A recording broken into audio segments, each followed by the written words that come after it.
Wrestlepalooza is a perfect example for wrestling fans across the world and people that love theater, drama, or anything related to that. That's what you get.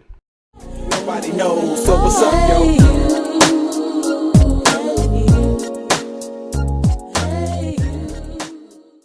WWE does not care about the product.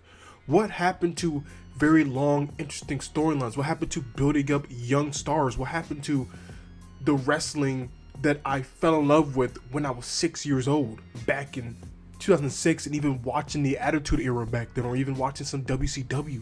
WWE has lost the plot completely. And when I talk about the WWE star problem, they're still leaning on old names instead of building the next generation.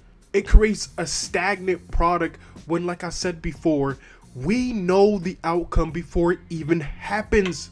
And even when they subvert expectations like they did in the main event, it's shitty. And it doesn't make any sense why they did this. Let's talk about it. Let's go from bottom to top first. Let's go from bottom to top. And let's talk about this WWE Championship match with Drew McIntyre and Cody Rhodes. I know WWE will not go down this path, which is a damn shame, but please let Drew hold the title. I am tired of Cody Rhodes. When was the last time Drew held a world title? And no, I'm not talking about when he won at WrestleMania and then lost it 15 seconds later to Damian Priest, who's now in the lower mid-card scene, doing God knows what on SmackDown and not getting any airplay. And now we have this main event match. It's not a main event. It's the intro of the show. It's not a main event. And we have him basically getting pinned and looking like an idiot compared to Super Cody, who basically can do no wrong, who has no character, who has no flair, and doesn't resonate with any age demographic, only if you're the youngest of young. And even when I was that young, I didn't even like John Cena when he was on top of the map. I was more inclined to like people like a Bobby Lashley or a Triple H or God knows even a Shawn Michaels.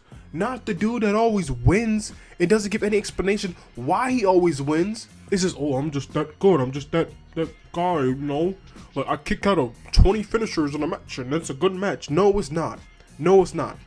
Drew losing this just kind of tells you what you need to know about the rest of the night. AJ Lee and CM Punk defeat Becky Lynch and Seth Rollins. This should have main evented the show. AJ Lee first match in a decade. And we have her the second match in the show, and they have a banger of a match where Lee and Punk put in the sharpshooter and the Black Widow, and they both, and Seth Rollins and Becky Lynch both tap.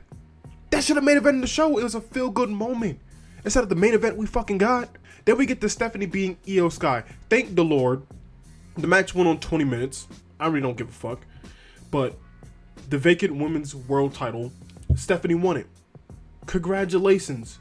In a show that was mediocre as hell or really just unforgettable. And this is one of the bright spots in this pay-per-view is the women.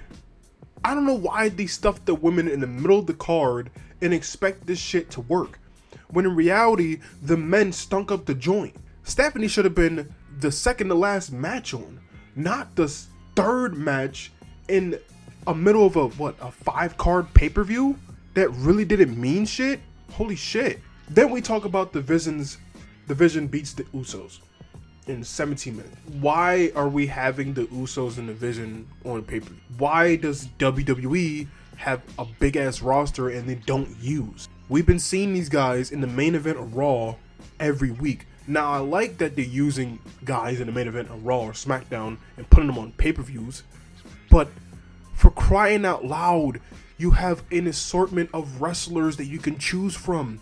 Why are we still stuck on Bronson Reed and Braun Breaker? Yeah, it's cool that he beat the Usos. Whoopie-doo. Who cares? They had like 20 matches on Raw and SmackDown. There is no stakes to this match. What is the point of having this match? It's just there. It feels like a SmackDown or Raw main event. There's nothing special about it. There's nothing appealing about it. It's just Bronson Reed and Braun Breaker, who's like Seth Rollins' sidekick, who's in a tag team match, who's the world champion, for crying out loud, is doing this. They're in another tag team match when it doesn't matter. Now, even if I didn't know the outcome of the match, I can tell you exactly what would happen in the match. And whoever wins the match, it doesn't matter. What is going to matter to the story? What is the story? What division is taking over Monday Night Raw, and they're so great, they're so unstoppable. Who cares? Who literally cares? I don't care. If I don't care, why should the fans care? And then let's talk about the minute. In 9 minutes, Brock Lesnar squashes John Cena. Holy crap. John Cena didn't just lose. I repeat, John Cena didn't just lose. He got buried.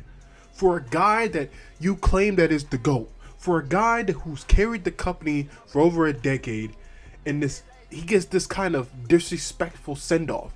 There's no way that in the next like 5 matches, his career is going to be over. He's going to be retired. He's going to wrestle at WrestleMania. There's no doubt in my mind. They're going to find some way to be like, if some person I haven't beat at WrestleMania is going to be Brock Lesnar. And they'll be like, oh my God, Brock and John Cena at WrestleMania. We're going to get a rubber match. And the first match happened in September.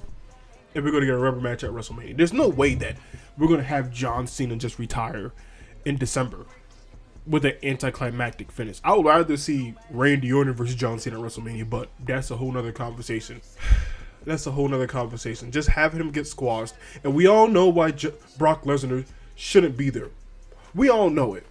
We all know why Brock Lesnar shouldn't be at this show, let alone getting a dub when he hasn't been on any WWE programming in over, 2 years? A year? I might be wrong about that, but what are we doing here? What are we doing here?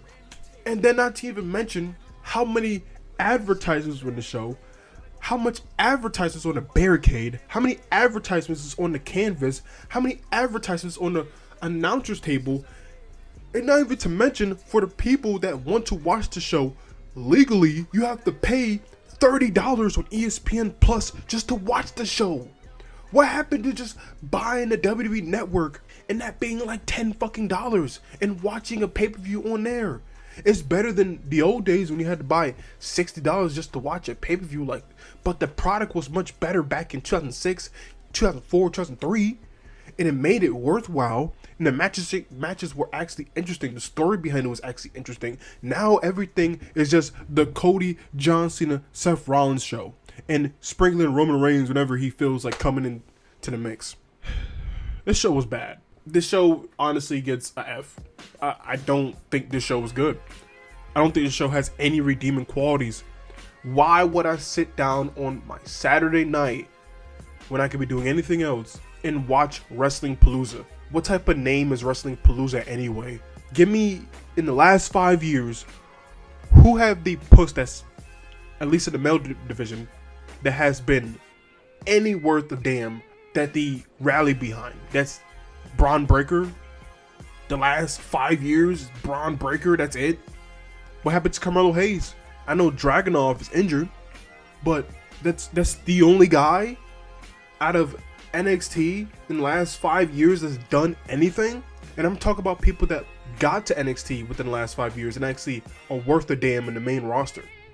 Because there's no point. They have so many other older stars that are taking so much valuable TV time because it pleases shareholders that they don't care about you or the fans. They don't care about the product. They don't care about putting anything interesting out. And for people that's complaining about WWE price tickets and WWE streaming prices, stop watching it. Stop supporting it. I don't give a damn if you grew up watching it. I did the same thing. I grew up watching it, rooting for Kofi Kingston, rooting for Randy Orton, rooting for all these guys back when I was just a wee lad. It doesn't make any sense to support this company. And this is why AEW should open up and actually get their shit together. AEW should have been in a way better place if they didn't have a year of doing this Death Rider storyline that killed the whole company in the main event scene. And now they have Hangman Adam Page trying to right their wrongs, which is great, but you need to build that momentum up again. Instead of capitalizing, they're just bleeding. They're bleeding momentum. Get your stars in check. Make better younger stars what they're doing. Daniel Garcia is in a prominent spot. They still have Darby Allin in a prominent spot. Swerve Strickland and Will Ospreay is out with the injury, but they're still there. Hangman Adam Page is still kicking it. And now they have, what's the guy? The young guy. I don't know. I'm probably going to cut out the video. But they're capitalizing, but their momentum has halted because of the Death Rider storyline. And this is where we're at with both wrestling companies. Wrestlepalooza gave me literally no reason to watch Raw or SmackDown. And that's the point. There's no competition. The WWE can do anything they want at any time. Because all it is about the money. It's about the dollar bill. It doesn't matter if the product is good, it's interesting, change your perspective on things, made you think about the rivalry of the matches for a very long time from now. It doesn't matter. If it's not Roman Reigns or the Usos or the Bloodline and storyline, obviously in the last 5 years since 2020, since Roman Reigns saved this company, this product is doomed. I'm not excited. I'm not excited for the Royal Rumble. I'm not excited for WrestleMania. I'm not excited for any of this. I'm not. How can I be? And that's where I'm at right now. Hope you enjoy it. Like, comment, and subscribe. See what happens from here.